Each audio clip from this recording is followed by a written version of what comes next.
Hey, what up guys? How you doing? It is Lasty here. Welcome today to a new episode of the FIFA 19 Ultimate Team Road to Glory. This is episode number 179, and in today's episode, I'm basically going to be completing nearly every day's daily puzzle SBC and then playing a couple of games at the end with a slightly changed squad. My team won't look exactly like this at the towards the end of the episode. So if you do enjoy, do me a massive favour, hit that thumbs up button. We've been down on likes lately. If we can try and get that back up over like 1,500 or something, that would be amazing. It would mean the world to me. So, in the last couple of episodes, what we obviously did was unlock the Carnival players from playing with silver players and stuff. I was able to actually sell all of my silver Brazilians for pretty much the same price. I probably lost out a little bit on tax. One or two of the players had gone up a bit, but most of them were at literally the same price or maybe a tiny bit below. So, yeah, it probably cost me a little bit to do those challenges, should I say. And then because that was done and we got like a couple of days ahead on content, what I really needed to do was not really play much FIFA. It was to just wait around and see if any of the Carnival SBCs, Icon SBCs, or like the normal Carnival like daily puzzle ones like you're seeing right here would be any good or would be worth doing. So that's what I did. Some days we got like a mega pack, and then we got a premium gold players pack. There was one day where we got a 50k pack, a rare players pack. So I've been basically just sort of tallying them up every day, seeing if I've got the stuff in my club to complete it. The one that I'm not going to do is the one that actually came out last night, which is for the USA, because you need an exactly gold squad. I don't have any gold USA players, and you need 2 USA players. There's only 9 of them on the game that are gold. It just didn't, I don't know, it seems like a very poorly worked out SBC, and it's only for a premium gold players pack, so I'll leave that one. But the rest of them I would say have been very, very good. So we got squad battles rewards, which is basically, we did it so that we could unlock that one player, right, the foot swap player. We've now got 6, which means we do have enough to complete Suso, but I was also doing a different objective. I can't remember why I was doing so much squad battles. What was the reason for that? Why were we doing that? There was something else that we could do to earn something. I can't quite remember what it was. It was for Weah, right? Yeah, we played a few more extra so that we could get that Timothy Weah Carnival card. And I'm sure a lot of you did the same. If not, there's still time for you to do that. You've got until tomorrow at 6 p.m. And you should be all good. But if I was going to point you down a direction, if you haven't done it yet, I would definitely recommend getting like Emre Can or Talisca or Ben Arfa. If you can put the time in with some silver players in online singles, I would say that that's a pretty good idea. So this day we obviously got like a mixed pack. I would say that that's a Electrum mixed pack. I don't know, but that wasn't for a Carnival thing. That was for my squad battles rewards. But we move on to whatever the next day was. I think this is the one where we can get a 50,000 coin pack, the Gladiators. Yeah, this was probably one of the best SBCs we've had all week, because all you needed was a exactly gold squad with 8 rares, to be fair, but some of them aren't very expensive. You just needed to get enough chemistry together, and it was obviously a pretty popular SBC because for around 7,000 coins or 8,000 coins, you could get yourself a 50,000 coin pack, which has a discard value of about what it costs. So worst case scenario is you're pretty much just making your money back. So it was a very, very good value one. I don't get why some days they're so well valued or such great value, and then some days they're just awful. I don't know. But we get a walkout. Unfortunately, it's not a Carnival player, and I thought it was going to be Lewandowski, but I've forgotten that Szczesny is now a walkout after being upgraded from an 84 to an 86 with the ratings refreshed. So yeah, he's no longer just it's no longer just Lewandowski is what I'm trying to say here. When you get a Polish walkout, so we get Szczesny, which is fine. Like that's all right. That's sort of at 20k, maybe a little bit less than that. Also 2 84s in the pack, and just a bunch of rares that I could either save up for future days SBCs, which is exactly what I did, or you could put them into 81 plus packs, and I might do that towards the end of the week and see what we can muster up, because we got Eden Hazard when we did 8 of those packs in a row. If I can maybe muster up, especially after rewards this week, which will be tomorrow's episode, if we can do that and get another few of those packs going, I think I'm up for that, because it means that we might be able to get another decent untradeable player. So With that, we sold some stuff, and as you can see, we're actually over 300,000 coins again. Ronaldo, our main player that's tradable, is down an awful lot from what we paid for him. I think we paid 1.7. He's about 1.3, maybe a little bit more after his Champions League display. The hype of that might have put it up a bit. But yeah, obviously, we were always going to lose loads of coins on Ronaldo. I still, some people have said that it's a good idea for maybe me to go down the route of maybe trying to get like a big prime icon or moments or whatever it is, but I don't currently think that. Maybe if and when Foot Birthday comes out, if there's some sick SBCs then maybe we could think about cashing in on Ronaldo at that point. I don't know, he might have dropped even more.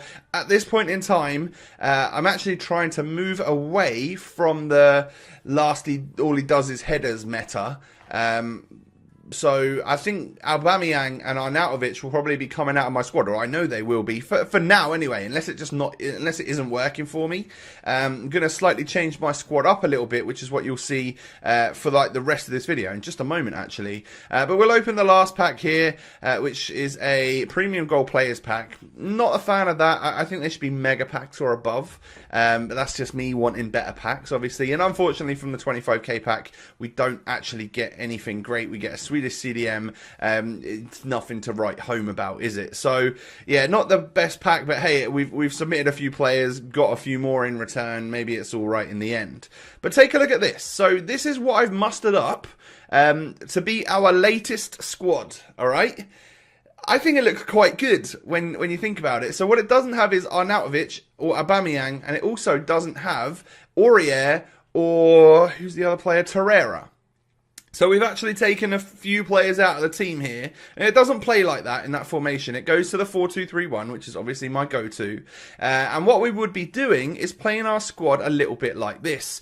So Cancelo as a right back, basically his default position, and Eder Militao as a left back. We'll then be playing Emre Can and Kante as our DMs, which will be very solid, I'm sure, with Hazard and Alejandro Gomez as my wide cams. Obviously, they're very short, but very pacey and tricky with the dribbling. So we're going to be moving to that style of play, hopefully, if I can make it work, as opposed to having super tall players that can just head the ball. What I do have, obviously, is a lot of players on the bench. I've got Ibra on the bench, Aubameyang, Talisca. Those are tall players that could come on in the second half. And if things aren't working out, maybe Gomez stays on. Maybe Hazard stays on. And then one of the wide cams can be someone like Ibra who could win us headers if we were desperate for it. So I managed to get this squad so that Emre Can is on 7 chem and Alejandro Gomez is on 8 chem, which I'm perfectly fine for both of those to be on. So there are only 2 players that are off chemistry. I've sat and thought about this squad for hours, and this was the one formation and stuff that I could get it. Only a couple of players were on off chem, and then one of them actually gets to be on 8 chem, which is Gomez, and Chan's on 7. I'm fine with that. Like, this actually kind of works. So if any of you are more of a wizard than me and can figure this out and maybe get more players on chem or something, let me know. I don't think there's another way. But hey, I'm willing to see your suggestions. You could maybe tweet me a picture or something of a concept squad if you can figure it out.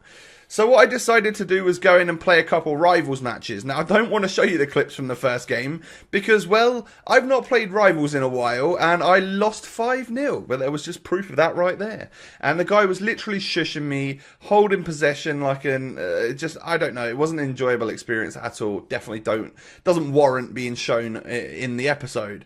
But we move on to the next game here. What a squad this guy's got. 94 R9. He's got Messi. He's got all sorts of absolutely amazing players. And I thought, wow, is this what Rivals is now? Like, am I just going to get battered every single game?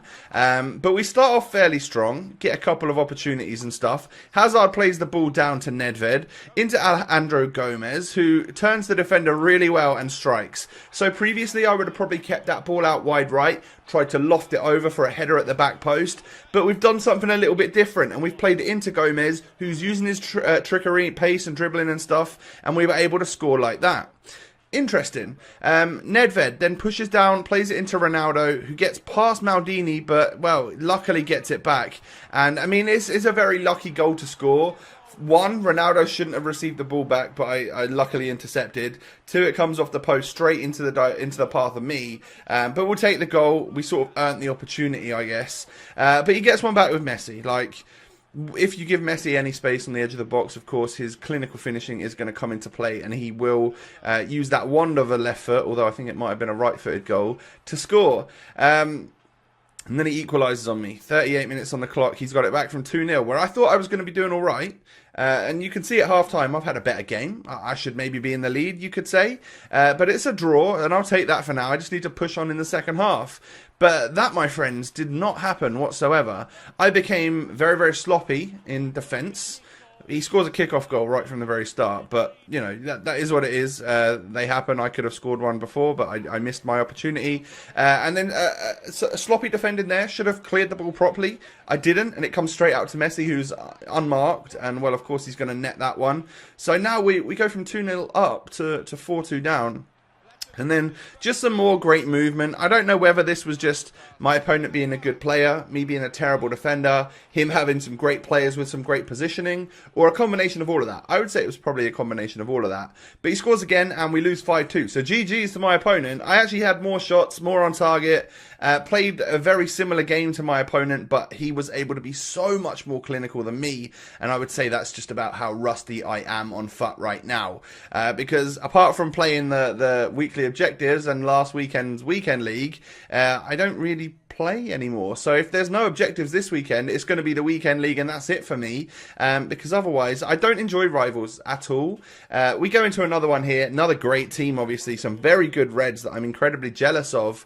Maybe one day we could get something like that, but we get gifted an opportunity with Hazard and I turn the wrong way and I don't manage to score. But from a corner, Alejandro Gomez is working his way round, plays it into Nedved, and Ronaldo actually rises above everyone to score a header, which is something I'm obviously trying to move away from, just because I want to play a little bit differently and stuff. But yeah, we go 1-0 up like that. He then plays it through to Suarez. I decide to not move my goalkeeper. I know it kind of looks like I did. I guess maybe I pressed triangle or something, or Y, whatever it is. But he scores from that. I would have moved him the wrong way 100%. So from now on, I'm just going to maybe try and let my keeper do what he does. Good turn from Zlatan. Forces a good save from De Gea. And that one goes all the way out from a throw-in.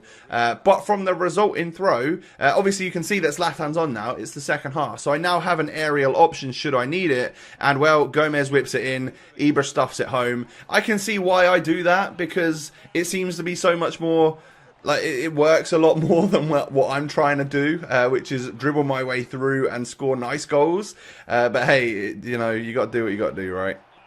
So maybe the second half we can change our game style back to what we normally do should we be struggling. So I gave a penalty away and then scored it. I think it was kind of an AI given penalty. I don't recall doing what I did with David Luiz, but again, whatever. And actually, I think it was a bit of an AI goal scored by me here with David Luiz, because I was in control of Van Dijk, I'm pretty sure. And whether it was the very, very last second that it changed for me to control it on both occasions, the penalty and the goal, I don't think it should have, maybe. So, yeah, it was weird, but we got a win. We actually came away with a victory in that one. That's all I'm going to play. I'm going to be getting rank 3 in Rivals. Like, I don't have it in me to play another 4,000 points worth of Rivals. I just think it would be way too stressful, and the amount of people that sit on drop back and just waste time and stuff, I don't like that. So I happily take 2 rare players packs and 2 rare gold packs tomorrow, as well as getting our red weekend league rewards and other packs as well from that. So that has been the episode for today. Let me know in the comments section and on Twitter, on Insta, all of that lot, what you think of my new look squad. I know it looks odd to start with, and we do have 2 players off chemistry, but I think it works. I particularly like Alejandro Gomez in game. I really like him.